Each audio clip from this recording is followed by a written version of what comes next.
प्यार, भरोसा और शादी के सपनों के नाम पर रची गई ये साजिश इंसानियत को शर्मसार कर देने वाली है। आरोप है कि बस्ती के एक शातिर युवक और उसका गिरोह 300 से ज्यादा लड़कियों को प्रेम जाल में फंसाता रहा। फिर उनके आपत्तिजनक वीडियो बनाकर उन्हें ब्लैकमेल किया गया। यही नहीं, इन वीडियो को हथियार बनाकर कई लड़कियों को जबरन देश और विदेशों में देह व्यापार के लिए भेजा गया। मामला सामने आते ही पुलिस और प्रशासन में हड़कंप मच गया, जबकि पीड़िताओं की संख्या और नेटवर्क का दायरा जांच एजेंसियों के लिए बड़ी चुनौती बनता जा रहा है।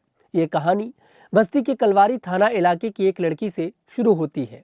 वह बस्ती शहर के एक निजी अस्पताल में काम करती थी। जनवरी 2022 में उसकी मुलाकात अजफरुल हक नाम के एक युवक से हुई, जो खुद को प्रिंस कहता था। इस युवक ने खुद को हिंदू बताया और लड़की से दोस्ती की। पहले तो उसने लड़की से हमदर्दी दिखाई, फिर अच्छी नौकरी दिलाने का लालच दिया। बातचीत के दौरान उसने लड़की का मोबाइल नंबर ले लिया। इसके बाद शुरू हुआ भावनाओं का खेल। लड़की बताती है कि युवक न सिर्फ खुद को हिंदू बताता था, बल्कि हाथ में कलावा बांधकर घूमता था ताकि कोई शक ना हो। धीरे धीरे उनकी बातें प्यार में बदल गईं।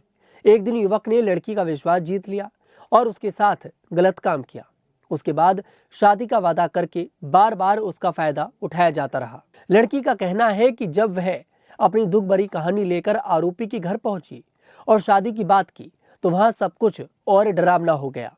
युवक ने अपने भाई और दोस्तों के साथ मिलकर उसके साथ सामूहिक गलत काम किया।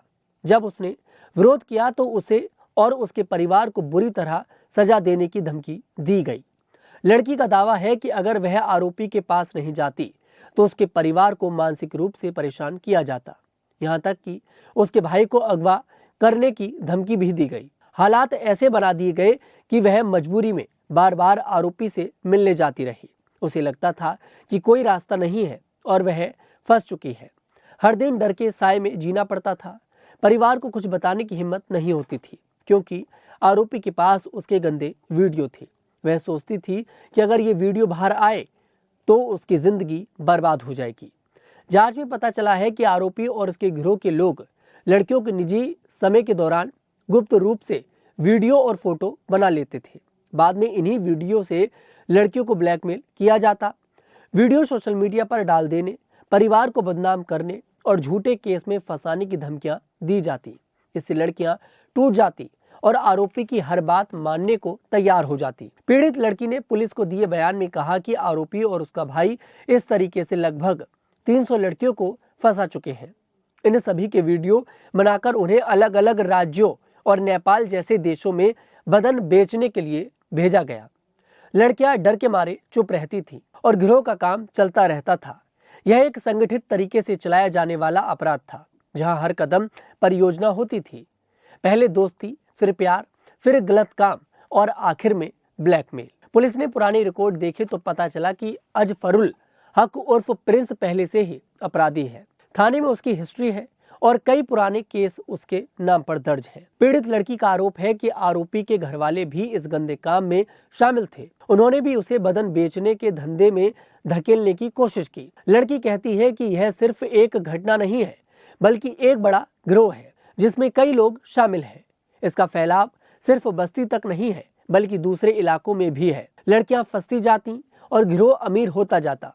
कोई लड़की विरोध करती तो उसे डराया जाता, परिवार को निशाना बनाया जाता। कुछ लड़कियां तो इतनी डर जाती कि घर छोड़कर भाग जाती, लेकिन गिरोह उन्हें ढूंढ लेता। जब पीड़ित लड़की ने यह सब बताया तो पुलिस और अधिकारियों में अफरा तफरी मच गई। अगर यह आरोप सही निकले तो यह राज्य का सबसे बड़ा प्यार के नाम पर धोखा और बदन बेचने का रैकेट बन सकता है। पुलिस अब लड़की के बयान, डिजिटल सबूतों और फोन कॉल की डिटेल से गिरोह की कड़ियां जोड़ रही है। वे देख रहे हैं कि कितनी लड़कियां फंसी हैं और गिरोह कहां कहां फैला है। पुलिस को पता चला कि गिरोह के लोग सोशल मीडिया का इस्तेमाल करके लड़कियों से संपर्क करते थे। अच्छी नौकरी, प्यार और शादी के सपने दिखाकर उन्हें जाल में फंसाते। फिर एक बार फंसने के बाद निकलना मुश्किल हो जाता। कुछ लड़कियां तो सालों तक इस जाल में फंसी रहती और उनकी जिंदगी तबाह हो जाती। परिवार को कुछ पता नहीं चलता, क्योंकि लड़कियां डर के मारे चुप रहती।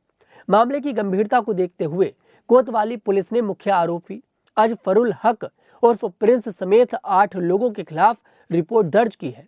इनमें आरोपी के परिवार वाले और दोस्त भी शामिल हैं। मुख्य आरोपी को पकड़कर जेल भेज दिया गया है। बाकी आरोपियों को ढूंढने के लिए पुलिस छापे मार रही है। डिप्टी एसपी सत्येंद्र भूषण तिवारी ने कहा कि महिला की शिकायत पर सख्त धाराओं में केस दर्ज किया गया है। आरोपी को अदालत की हिरासत में भेजा गया है।